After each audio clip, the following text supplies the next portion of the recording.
Hey everyone, if you're watching this recording, this is our monthly research and best practices brown bag presentation. We're using this opportunity to take one of the projects that we've attributed to this research and best practices affinity group, and that is our recommendations broadly on artificial intelligence and how it relates to civic learning. So our work group has met since September 11th, and we have been discussing policy, practice, research, and broader implications for civic learning as it relates to artificial intelligence. We're going to share out some of our views, some of our findings and discussions, and we welcome the coalition's continued engagement and feedback on this process. So I'm going to share my screen and briefly go over some of the areas here. And I'm going to be joined by my colleague and friend, Paul Lekas from SIIA, who'll join me in this presentation and was one of the group members. So we did this in partnership with another coalition. The Listen First Coalition is a coalition of over 400 national organizations that are whose work is centered on building civil discourse and cohesion and bridge building more generally. So this will affect some of the recommendations and the discussions that we've had, and I'll discuss some of those connections as we go further. These were the members of the group. If my screen loads, there we go. You see Laura's on here. Rashid was going to be here and presenting parts of this, but he got called into last minute professional development. Paul has been a part of this group, and you'll see some of these other members of the group. Paul,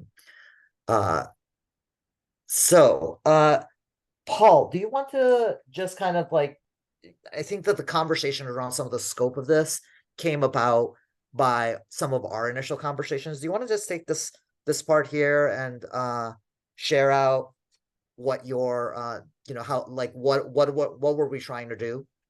Absolutely. So thank you, Ace, and please feel free to jump in. It's really nice to see all of you today. I want to credit Ace for running a very tight, aggressive effort to do a deep dive into this area and bring together some really thoughtful people with different perspectives and come up with a set of documents and draft recommendations that I think will be really valuable going forward.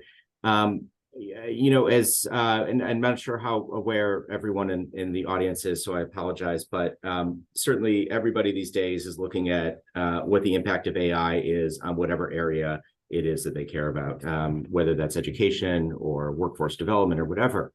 And so I think, the idea to look at how AI intersects with civic education was really, really smart. And I think it came at a very good time. And so as this slide indicates, we have been approaching this question really from two angles. What are the ways that AI can actually improve our ability to achieve some of the civic education outcomes, improve skills, improve knowledge, improve dispositions of behavior? And then also, are there ways that AI is actually challenging our goals in trying to achieve those civic education outcomes? There has been a lot written since ChatGPT came out just 12 months ago about the potential impact that AI will have and is having already on the digital world and the information environment. And I think as one of the things that we really dug into in this group was what the civic education field should be doing or thinking about to address concerns with the integrity of information out there. It is already hard to discern what may be authentic and inauthentic, and AI is already making that much more challenging as we are looking to really support democracy and build citizens of tomorrow. This is something that we need to keep in mind. Ace? Thank you so much, Paul. And I know I want to just highlight how grateful I was to have Paul in this group. He is like living and breathing this within the SIIA every day, and to think about this implication and the work that he's done in the past as part of our civic community family, what the work that he did in Maryland and other efforts. So it was like a great addition to the group. So as Paul mentioned, this literally affects everything, right? And it affects different dimensions of democracy. Legislators can use AI to draw even more targeted districts and gerrymander. And it affects our work lives, and our work lives seep into our civic lives. So this literally can affect everything. And it could have been bringing everything into the picture. Like one of our first meeting, we started thinking about what this meant for the arts and how the arts affected civics. And so we had to draw some boundaries around what we were talking about and what we were going to discuss. And those boundaries we decided were thinking about, one, like the importance of K-12 civic learning. We didn't really focus in on the higher ed space.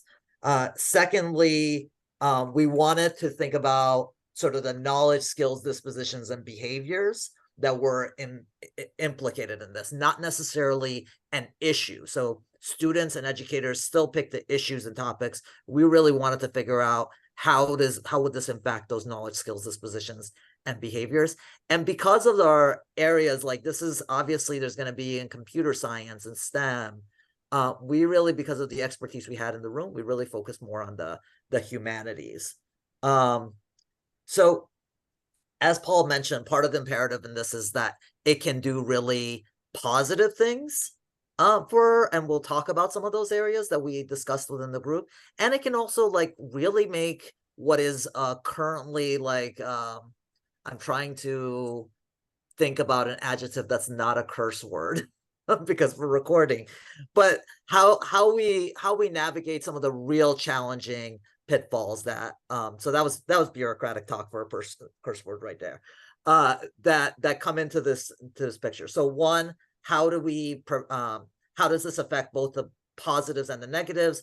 Two, how does it impact the conception of how we prepare information literate youth, which would have been important even without AI, but now is really essential because of what this enables, and enables not only because youth are consumers of media and potential misinformation, but to think also youth can be producers of that as well. And that can affect your school climate, your communities, your state, and the national conversation, because it gives you this sort of air of like credibility and certainty, and it gives a certain level of expertise that would not have been present. So that the youth as producers of that media is also really important. And then what implications of this do we, because we were partnering with Listen First, gets into that broader social cohesion conversations that we have and how we prepare young people to do that. I often say that the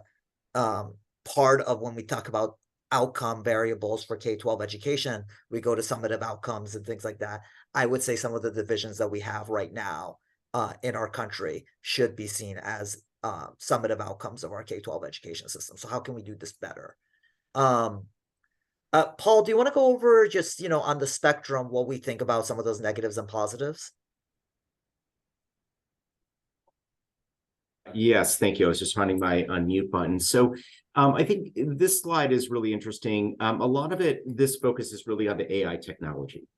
So how can AI tools be used in the classroom in a positive way and in a negative way? And so I think this slide is a little bit broader than just civic education. It goes to education generally. I point to the second one here. AI can help learning to become more individualistic or more collaborative. One of the promises of AI is to actually create better personalized learning plans, but one of the downsides of that is potentially that it takes away from some of the collaboration that's really useful. So but there are ways, and there are people researching this and studying ways that AI can actually enhance the classroom experience in both of those different ways. So I think what this lays out is a number of ways that we need to be really careful about how AI is incorporated into the classroom, but there are definitely some potential benefits. And I think if you're going to relate this to the civic to civic education, certainly AI can be very beneficial. And one of the things that came out of our working group meetings that I thought was really insightful was that these tools can help to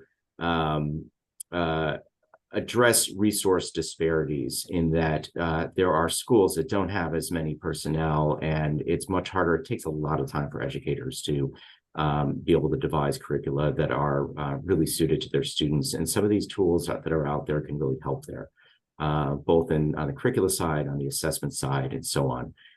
So I think that we see that there's a lot of promise in AI, but it's not something that should be adopted blindly. And there are some efforts underway in looking at AI in the education community more broadly that are really promising, I think, in terms of trying to move institutions and vendors towards much more responsible practices of AI. Thanks, Paul.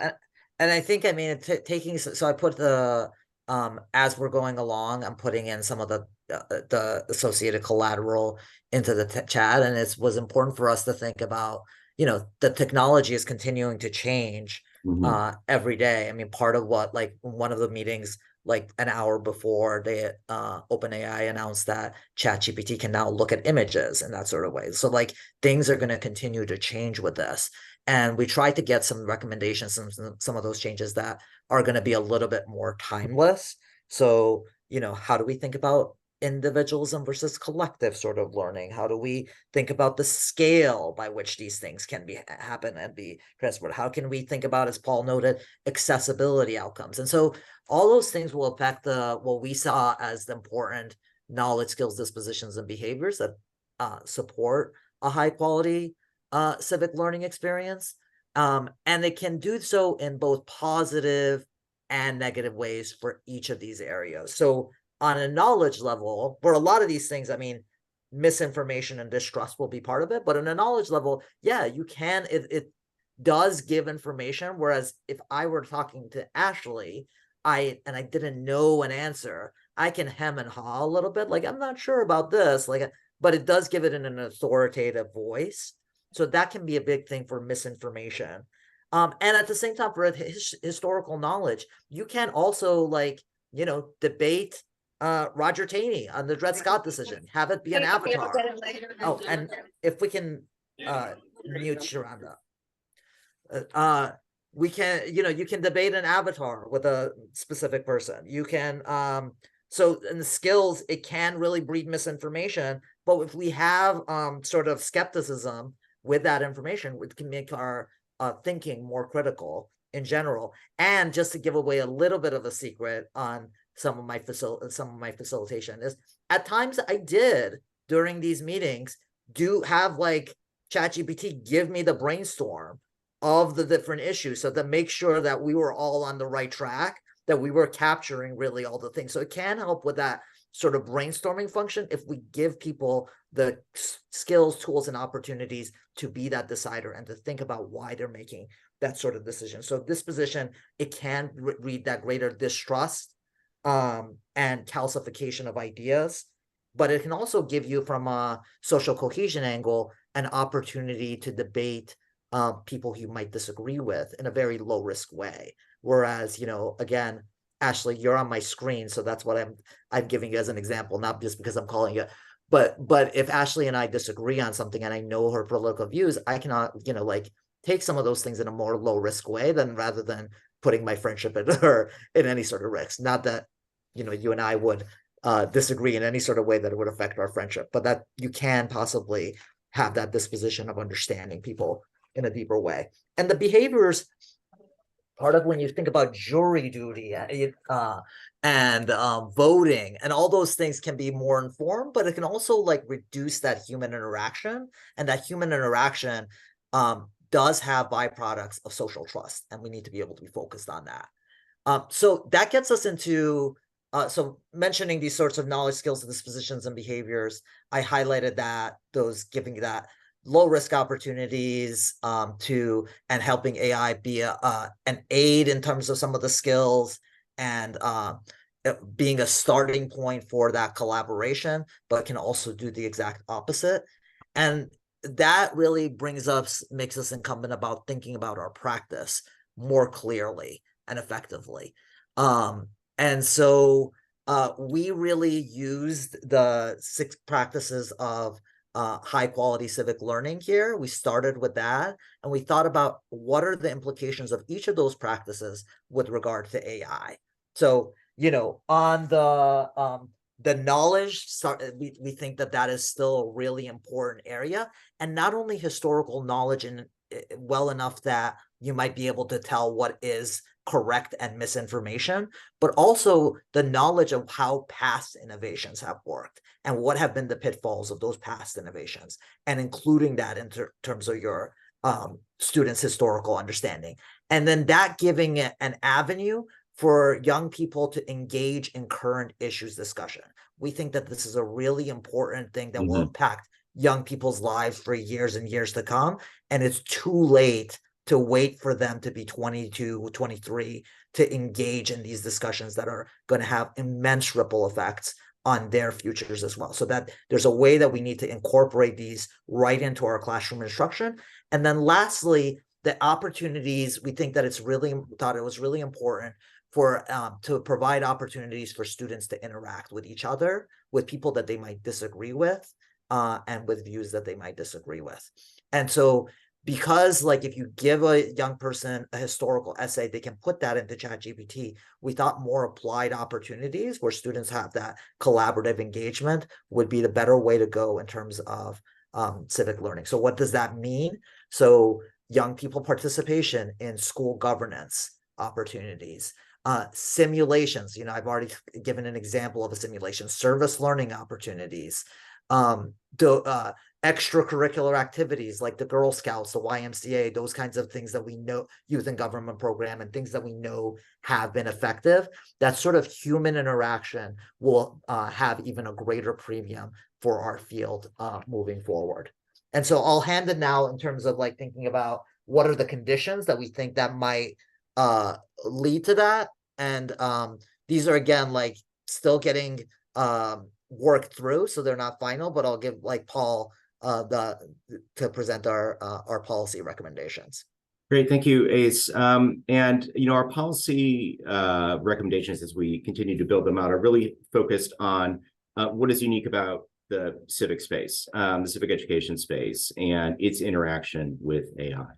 And I think Ace has nicely laid out here that there are potential recommendations in 4 different areas. One is we need guidance, and not just about how AI is used in schools. There are organizations that are doing a great job of that right now. There's still more work that needs to be done, but about how information is consumed and exposed to students, information that is generated through AI. Investment, this is very much along the lines of the coalition's recommendations so far. What does AI say to the sort of recommendations we've made about investing? And there may be additional need for additional education to ready our young people for the AI-infused digital environment that they are confronting in their personal lives and will throughout their adult lives. Support providing additional assistance to teachers, especially on addressing some of the challenges that AI presents, and then recognition programs. And if I may, I think that, potentially in addition to this or beyond this, one of the things that the AI moment does is create a new urgency for the calls that the coalition of others have made to really invest in civic education generally, because we are dealing with a new world in a way. AI is not new, but it's now being used much more ubiquitously and by a larger number of people and organizations around the world. So I do think there is a real urgency, and Ace and I and the rest of the group have talked frequently about the impact of these technologies, the way they're used on social cohesion, on democracy, and on many of the tenets, the core tenets of civic education. Ace, back to you. Thank you, Paul. And I think, to think about where we are and imagine, our younger selves would have been in this conversation when we talked about the proliferation of social media and where we would have been in that conversation. And so this is our opportunity to take the history here and learn from it, and how would we do this better. There's these great opportunities that this technology affords, and there's things that can also be great risks for it, for democracy and social cohesion. So what is it that we do as a field to seize this opportunity for the betterment of a cohesion and democracy, and if we don't, we can very much be at the risk of the opposite. So within this, there's still so much that we do not know. And chances are, if you see this recording in 2 months, some of the more explicit parts of the questions may be answered, but there will be new questions that emerge. So we try to kind of identify for the research field, what do we think are some of those questions that have these sort of longer term implications.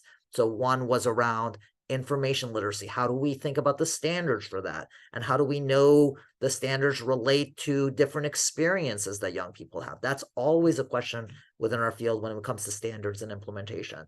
So beyond the standards implementation, how do we think about this in terms of professional development? There's so much new things that are happening, and some teachers have never interacted with this, and a lot of them have, but how do we give teachers the tools to be able to do that? Does this change in terms of what teachers think is going to be useful to teach in their classroom? What practices can have those positive and negative implications, and how do we make this safe within the school environments? So these were some of the big questions that we had. I'll pick Laura. Is Laura still here? I don't know if you had any sort of other comments, Laura, around the research points, because I think you really helped sharpen that part for our thinking. Yeah, I'm still here. Thanks, Ace. And no, I don't know that I have anything to add other than, this is a fast moving field, including, among researchers. And so there are groups out there that are trying to tackle some of these things. And one of the challenges is, as soon as you start to develop, resources or guidance, the next version of GPT comes out, or there's a new capability that's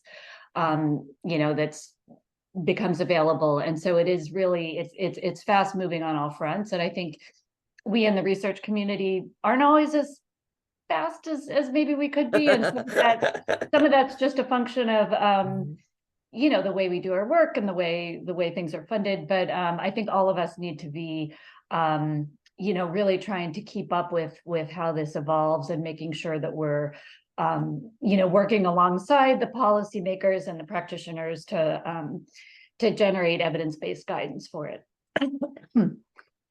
Thanks, Laura. So we will put this whole recording on the web. We will send it out afterwards. I'm going to stop recording in a bit, but there is a chance, because it's going to be on the web, that somebody will think in the future, like, how did you not think of this?